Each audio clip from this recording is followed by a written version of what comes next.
देखिए, सूखी खांसी आ रही है, खू खू सारा दिन लगे रहते हो, बलगम बिल्कुल नहीं आ रही है, ठीक नहीं हो रही है, तरह तरह के कप सिरप पी लिए लेकिन खांसी में कोई आराम नहीं है। एक दिन में ठीक करना है तो ये वीडियो जरूर देखिए।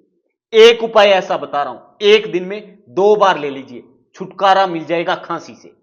सूखी खांसी दोबारा नहीं आएगी, दोबारा खू खू नहीं करना पड़ेगा। करना क्या है, ध्यान से सुनिए। 1 गिलास पानी लेना है, इसके अंदर 2 तुलसी पत्ता, 3 काली मिर्च, एक छोटा टुकड़ा अदरक का डालना है और छोटा आधा इंच का टुकड़ा मुलेठी का डालना है और इसमें 1 चम्मच गुड़ मिलाना है। अच्छे से मिक्स करके इस पानी को बॉयल करना है, पकाना है धीमे आंच पर। जब यह पानी आधा रह जाए, अब इस पानी को उतार लीजिए, छान लीजिए। इस पानी को चाय की तरह सिप सिप करके पीना है। एक दिन में 2 टाइम पीना है, सुबह शाम दोनों टाइम। 2 दिन लगातार पी लीजिए।